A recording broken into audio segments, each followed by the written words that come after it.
Muy bien.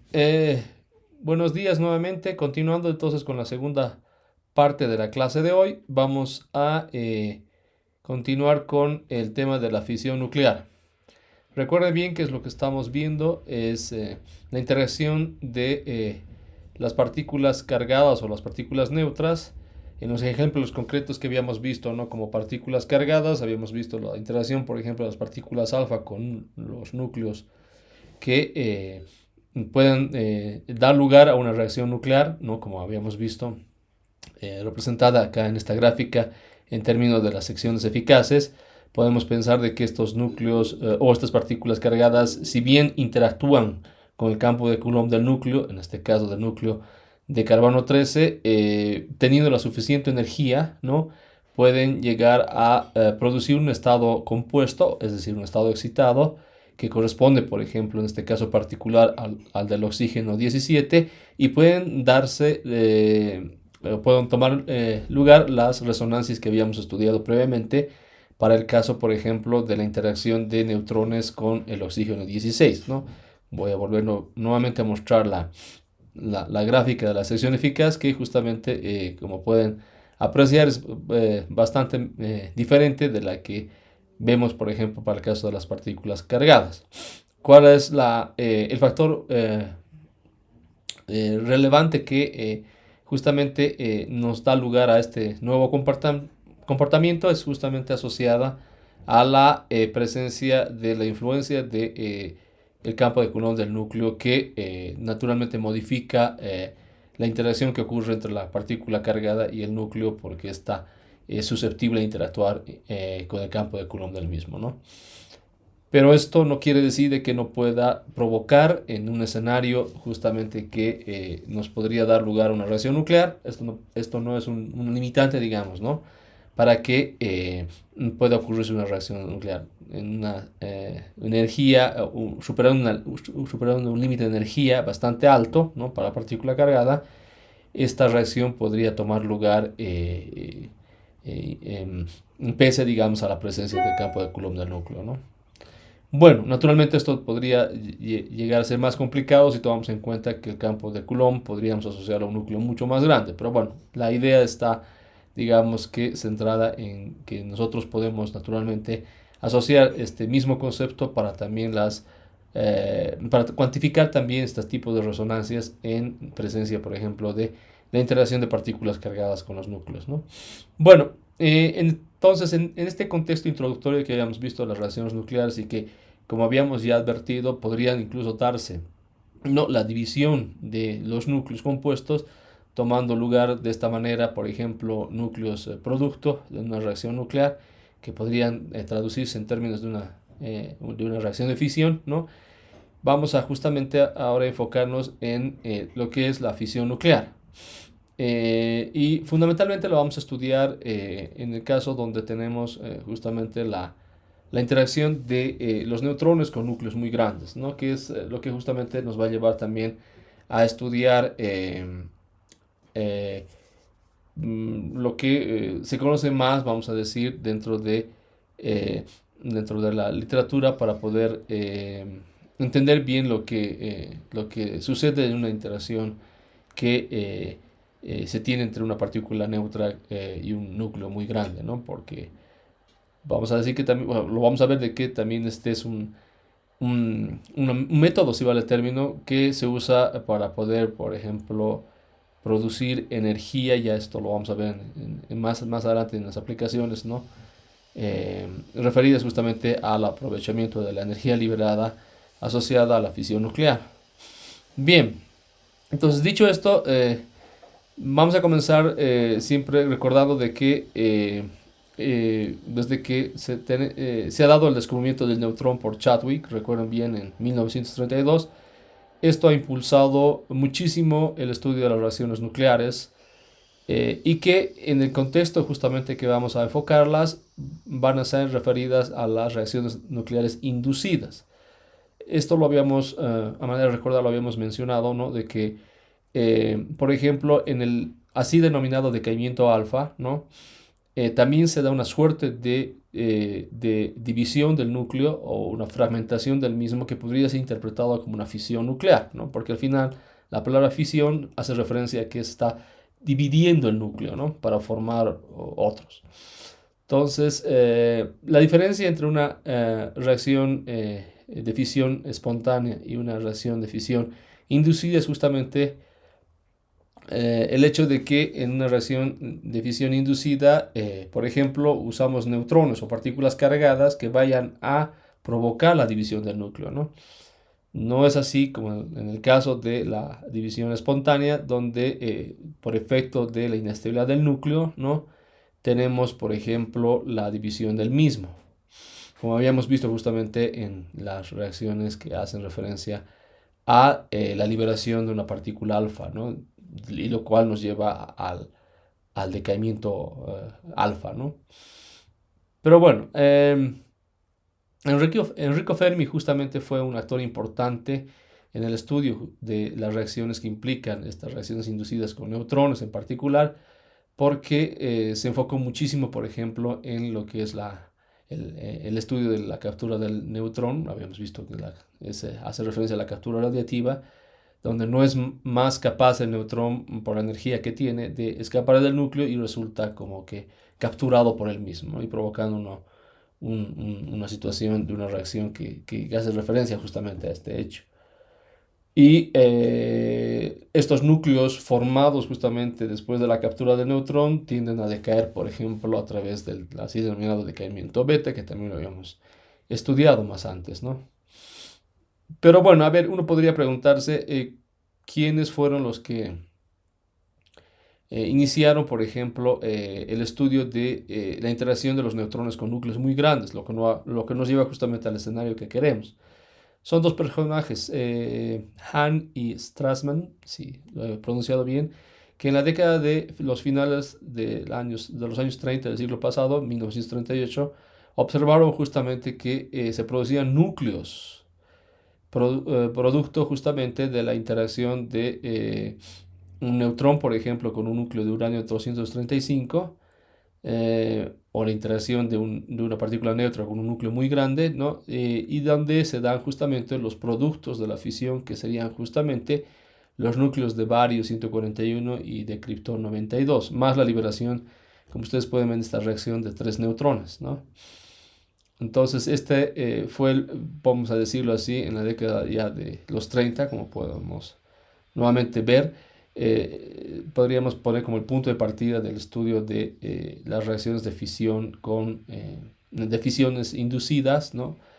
Pero tomando en cuenta núcleos muy grandes, ¿no? Lo cual nos lleva justamente vamos a decir, a la era de la fisión o del aprovechamiento de la energía nuclear del pasado siglo.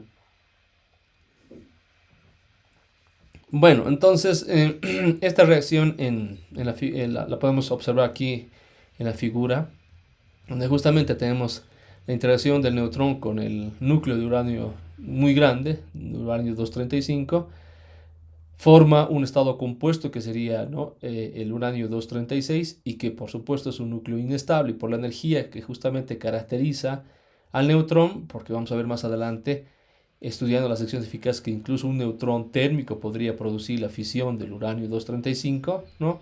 Entonces este uranio inestable, asociado nuevamente, repito, a el estado excitado del uranio 236, es un núcleo, por supuesto, inestable, y lo más probable que ocurra es de que este se fragmente, dando lugar a un estado final, ¿no? Dentro de la interpretación que hayamos visto, por ejemplo, esto cuantificado con la regla de Fermi, que hace referencia justamente a la formación de los núcleos de criptón 92 y de bario 141 con la liberación de tres neutrones. Toman en cuenta de que aquí se da la conservación de la masa o de la energía en la reacción, ¿no? Bien, entonces el concepto de la fisión inducida justamente parte del hecho de que como había mencionado hace un momento, y lo repito, no estamos tomando en cuenta de que este núcleo de uranio 236 resulta de una forma natural, y por naturalmente la inestabilidad que este refleja termina dividiéndose, y pensando de que esto ocurre por ejemplo, con el típico decaimiento alfa que habíamos estudiado más antes, sino de que este uranio 236 es como que provocado o inducido de manera de que viene de la interacción previa que ha ocurrido con una partícula neutra, es decir, el neutrón y el núcleo de uranio 235, ¿no? Entonces esto finalmente lo conocemos como una reacción de fisión inducida, ¿no? Por el neutrón en este caso. Bien, para el escenario de las partículas cargadas, simplemente voy a hacer una referencia, ¿no? Podría ocurrir lo mismo, ¿no? Como lo que habíamos visto previamente, por ejemplo, con la interacción de las partículas alfa. Tomando en cuenta naturalmente núcleos muy grandes, tendríamos que tomar en cuenta el límite inferior que se tendría que superar asociado, por ejemplo, a la energía del potencial de Coulomb asociado al núcleo grande, que tendría que superarse para que naturalmente la partícula alfa provoque un estado excitado del núcleo, ¿no? O un estado compuesto que lleve nuevamente a un escenario de la fragmentación del mismo. Y por ejemplo, en algunos, por poner, digamos, algún rango de energías a este tipo de campos o de potenciales de Coulomb asociados a núcleos grandes, podemos poner que esta barrera de Coulomb podría estar asociada a unos rangos de energías entre 5 y 6 megaelectronvoltios en núcleos muy grandes, ¿no? Entonces, en este escenario podríamos pensar de que también podría darse una reacción de fisión por partículas cargadas. Pero bueno, volviendo, digamos, al escenario que estábamos tomando en cuenta con el neutrón, particularmente, aquí vamos a ver dos clasificaciones de núcleos que por su característica justamente de ser núcleos a impar o a par, o las características que habíamos visto que podríamos incluso llegar a tener de cada uno de estos núcleos, vamos a dividirlos en núcleos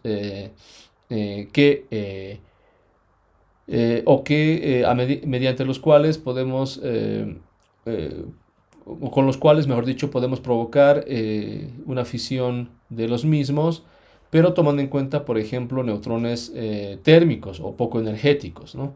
Esto ocurre, ¿no? Entonces, vamos a pensarlo así, en cierto tipo de núcleos que están referidos justamente a los núcleos a impar, que por ejemplo es el caso del núcleo de uranio 233, es el caso del núcleo de uranio 235, del caso del plutonio 239 o del plutonio 241. Entonces, eso quiere decir que con estos núcleos en particular, nosotros podremos provocar una reacción de fisión inducida con neutrones relativamente de baja energía o incluso neutrones térmicos, como veremos más adelante, en el caso, por ejemplo, del uranio 235, estudiando la sección eficaz.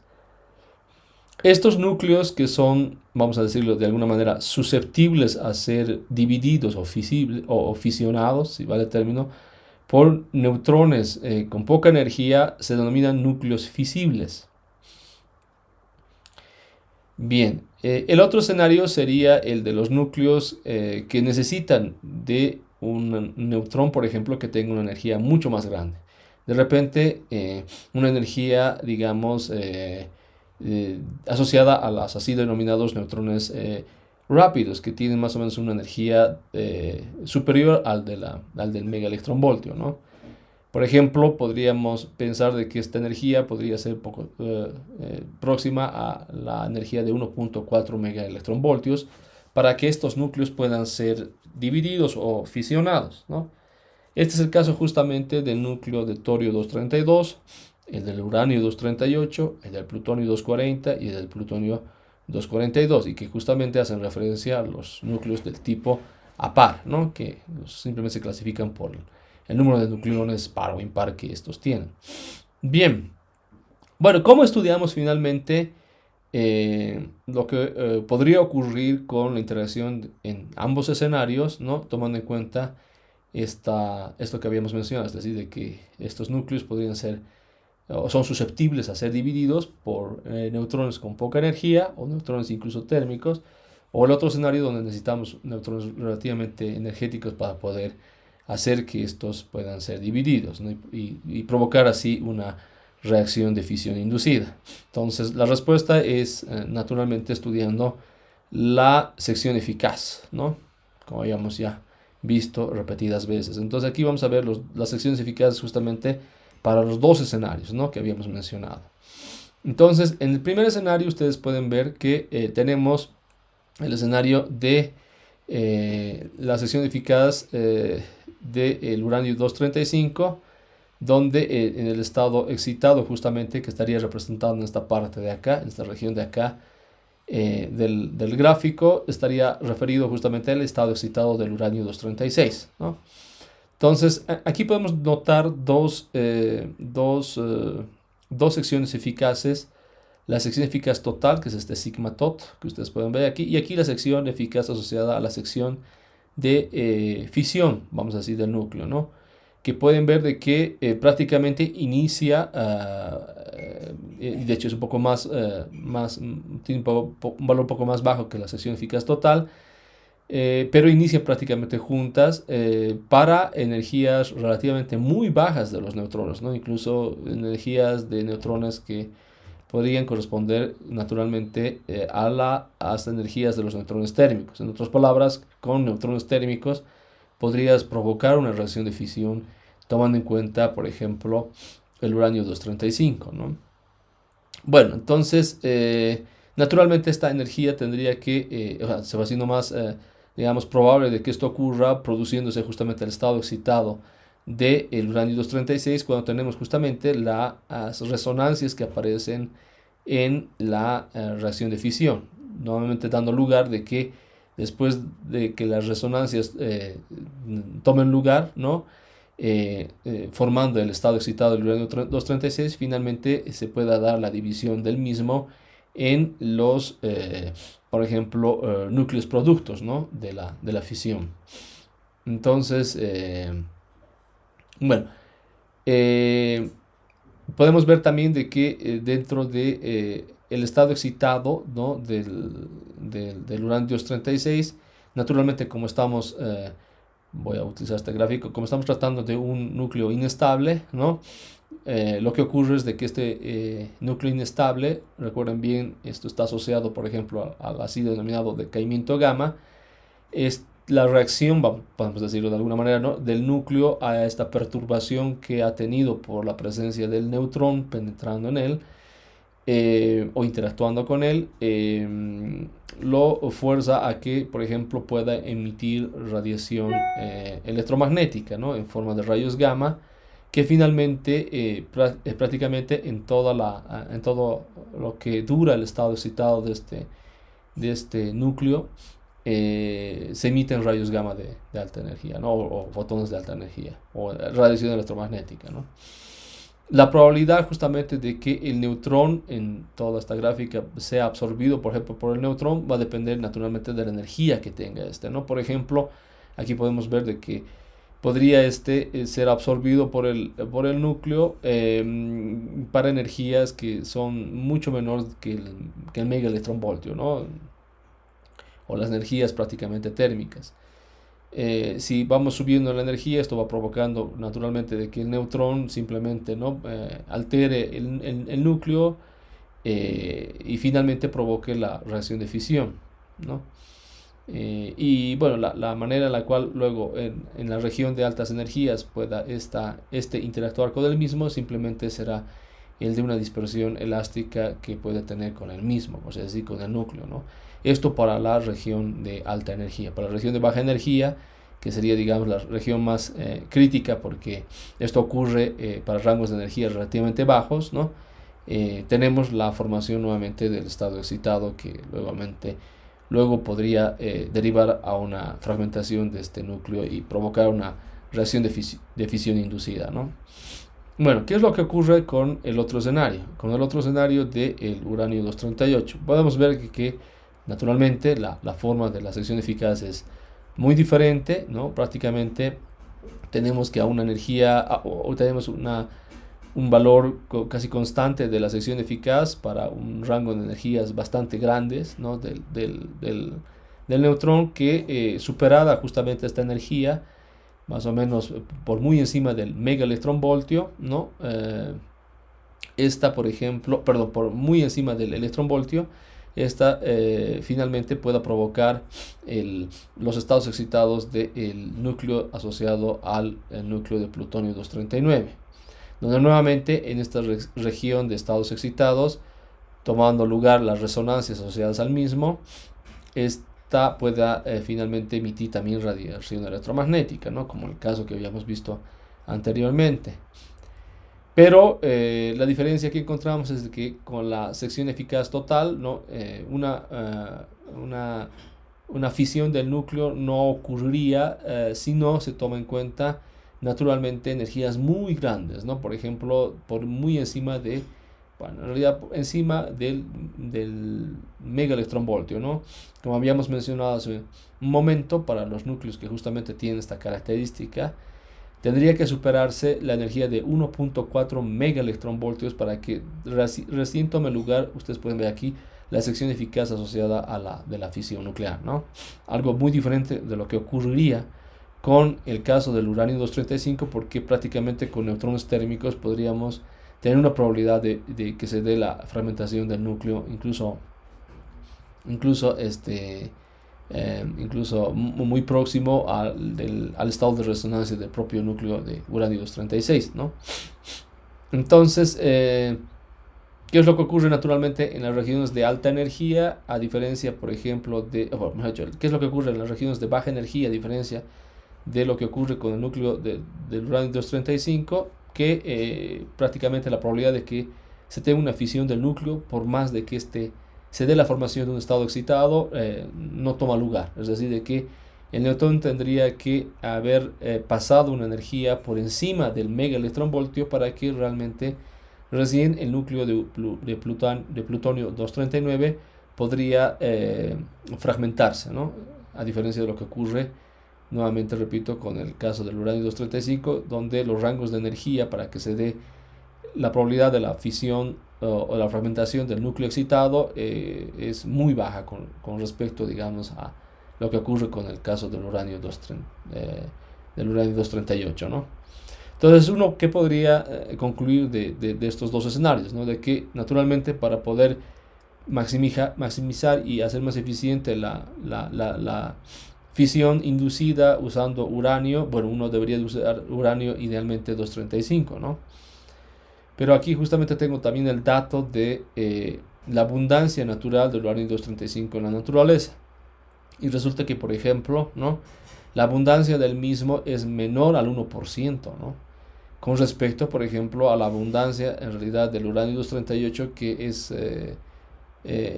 casi el 99%. Entonces, ustedes pueden ver de que en la naturaleza es muy difícil, digamos, de encontrar una concentración de uranio 235 y de manera de que se pueda maximizar el proceso de división del núcleo por una reacción inducida, tomando en cuenta esta propiedad que habíamos visto, ¿no? Del uranio 235, porque es un núcleo altamente fisible, ¿no? En las características que vemos justamente del estudio de la sección eficaz asociadas a los neutrones que incluso con energías del rango de las energías de los neutrones térmicos podrían fisionar el núcleo, ¿no? Podrían fragmentar el mismo o dividirlo, si ustedes quieren.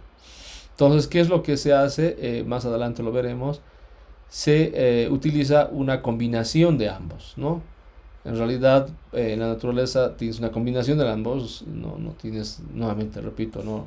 Por la poca abundancia del uranio 235, no tienes la posibilidad de que esto ocurra únicamente tomando en cuenta el uranio 235.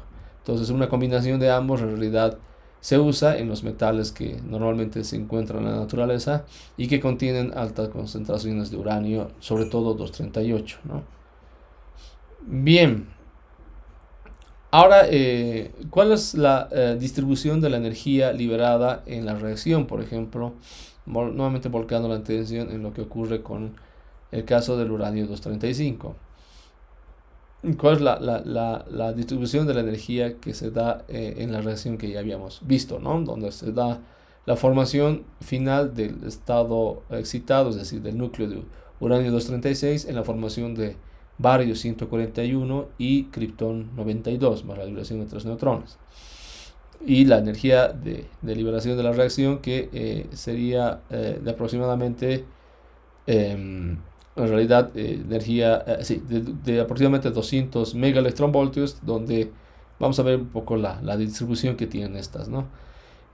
Por ejemplo, de los primeros 178 megaelectronvoltios, prácticamente la mayor parte de la energía se la lleva naturalmente los fragmentos de la fisión, ¿no? Es decir, que va a estar distribuida naturalmente entre las formaciones de los núcleos de bario y kriptón, ¿no? Alrededor de 5 megaelectronvoltios de energía cinética se lo llevará naturalmente los neutrones formados de la fisión, ¿no? Y un poco más de energía asociada a los 6 megaelectronvoltios serán la energía que se llevan justamente los rayos gamma que son emitidos del núcleo compuesto, ¿no? Total, entonces tenemos 178 megaelectronvoltios que se van, por ejemplo, en este tipo de reacción. Tenemos un subtotal que podríamos entenderlo en términos, por ejemplo, de la energía que se daría si, digamos, se tienen también emisiones de rayos beta en el proceso de fragmentación del núcleo, ¿no? Que podría atribuirse a 8 megaelectronvoltios. Y también tras la emisión de los rayos beta, la emisión, por ejemplo, de los rayos gamma por el núcleo excitado, que podría llevarse una energía de 7 megaelectronvoltios, ¿no? Bueno, y una energía que prácticamente no se la vería, pero se la tiene que tomar en cuenta, es justamente la energía asociada a los neutrinos, que se llevaría justamente, o que se conoce como la energía de retraso, del subtotal de la energía de retraso, que es asociada justamente a la energía liberada por la reacción, donde tenemos, por ejemplo, la formación de neutrinos en el caso, digamos, que es del decaimiento beta, ¿no? Esta energía naturalmente corresponde a estos dos valores que rondan los 15 y los 12 megaelectronvoltios, tomando en cuenta finalmente los 205 megaelectronvoltios, que sería la energía liberada y distribuida, como habíamos mencionado, de toda la reacción que ocurre con la fisión del uranio 235, ¿no? Bien, ahora tal vez un dato importante de que mencionemos, justamente en particular hablando de esta abundancia que habíamos visto, ¿no? De estos dos núcleos que, como más adelante veremos, y probablemente lo sepan, pero son los núcleos que se usan más para, por ejemplo, justamente el aprovechamiento de la energía liberada por cada reacción, que es bastante grande, como ustedes pueden ver, ¿no? Tomando en cuenta, imagínense, es una sola reacción, imagínense que se toman en cuenta en la realidad cientos de miles o incluso millones de veces multiplicada esta energía en una reacción, por ejemplo, relacionada a un reactor nuclear. O lo que ocurre con un reactor nuclear es una gran cantidad de energía que se libera por la reacción de fisión inducida, ¿no? Y que, como veremos más adelante, pero lo menciono, esta es aprovechada hoy en día. Bueno, en realidad esto viene del siglo pasado, pero es aprovechada, como sabemos todos, en los reactores de fisión, que se denominan así, para producir energía justamente eléctrica, ¿no? Bien, un dato importante que me parece importante que se sepa es justamente cuál es la cadena completa del decaimiento natural de estos dos núcleos, ¿no? Donde ya sabemos de que la abundancia de uno con respecto al otro es relativamente pobre, ¿no? No, de hecho es muy, muy pobre. Del uranio 235 es menos del 1% y del uranio 238 es cerca del 99%, ¿no? Entonces, ustedes pueden ver de que el uranio 235 tiene un tiempo de vida media de, sí, 70 millones de años, ¿no? Y en todo ese proceso, prácticamente el núcleo decae a través de la emisión de partículas alfa, o el decaimiento alfa, ¿no? Que, como ya sabemos, es un núcleo pesado, es un núcleo relativamente, ¿no? Inestable, y por el desbalance justamente que existe entre la repulsión de Coulomb presente en el núcleo y la fuerza nuclear que mantiene cohesionados los nucleones, se da naturalmente la liberación, o la probabilidad es factible de que se dé la liberación en este tipo de núcleo de una partícula alfa eventualmente, ¿no? Y imagínense, es sorprendente, y tal vez lo habíamos visto también, si recuerdan, cuando estudiamos el decaimiento alfa, los rangos de tiempos que duran estos núcleos liberando, digamos, estas partículas es gigantesco, ¿no? Como ustedes pueden ver. Bueno, una vez de que esto se cumpla, entonces, desde este tiempo se cumpla liberando partículas alfa, el uranio decae finalmente en torio 231. El torio decae a través de el decaimiento beta negativo o emitiendo electrones de alta energía, y solamente dura 25 horas con respecto de el uranio, ¿no?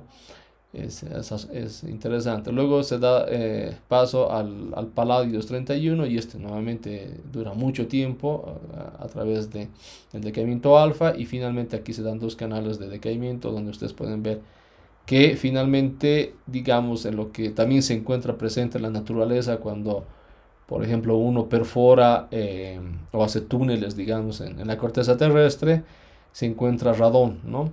Y el radón justamente proviene del decaimiento, o de toda la cadena de decaimiento, si ustedes quieren, que originalmente inicia con el decaimiento del uranio 235. Bueno, el radón propiamente viene más del decaimiento del radio 223, como ustedes pueden ver, y este radón dura también poco tiempo y decae a través de la liberación de partículas alfa, finalmente formando el polonio, donde el polonio también vive muy poco, para formar finalmente el plomo inestable 211, que decae naturalmente a través de dos canales mediante el decaimiento del bismuto 211, y finalmente lo que el último elemento, digamos, de toda la cadena de decaimiento del uranio 235 es finalmente el plomo, ¿no? Que lo encontramos también de una forma natural en la corteza terrestre, metal bastante abundante, que es finalmente el núcleo estable, ¿no?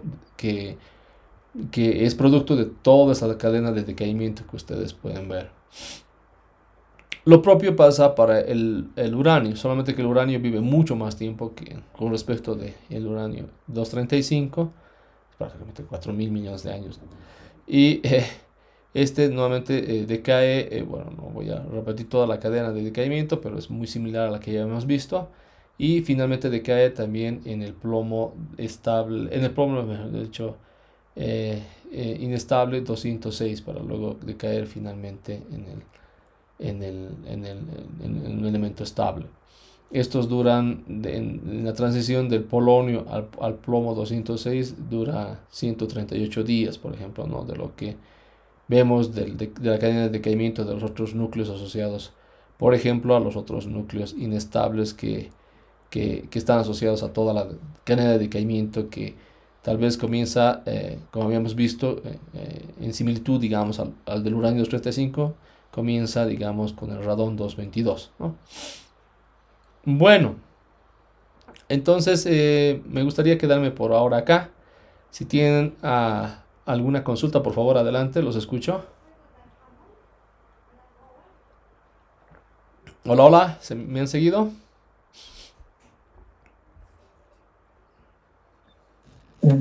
Por mi parte, Doc, solamente tendría Ujú. una cuestión sobre esta última parte de la cadena. Sí, dime. ¿Cómo podríamos explicarlo para diferentes elementos? ¿Cómo ¿Cuánto podríamos? sería en el tiempo cómo se podría explicar cuántos elementos va a decaer? ¿O esto sería algo descriptivo? Bueno, Bueno, respondiendo a tu pregunta, esta es toda la cadena de decaimiento que se conoce, ¿no? De estos dos núcleos, ¿no? En realidad, digamos, donde podríamos tener tal vez alguna certeza, o sea, asociar una probabilidad, ¿no?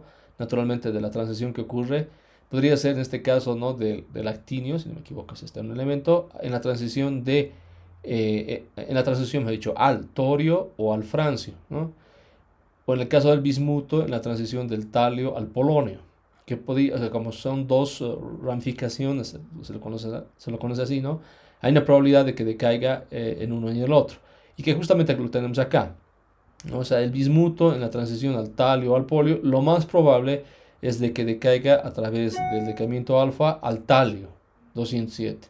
y hay una mínima o una pequeña probabilidad de que decaiga, una probabilidad muy pequeñita que decaiga en el polonio 211, pero es una posibilidad, digamos, ¿no?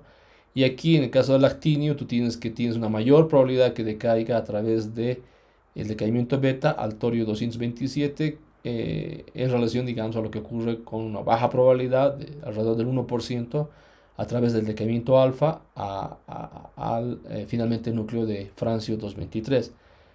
A diferencia, digamos, de lo que ocurre en el uranio 238, la única ramificación que tenemos en la transición de la cadena es justamente para el caso del paladio 234 que decae, lo más probable que decaiga a través del decaimiento beta es al uranio 234, ¿no?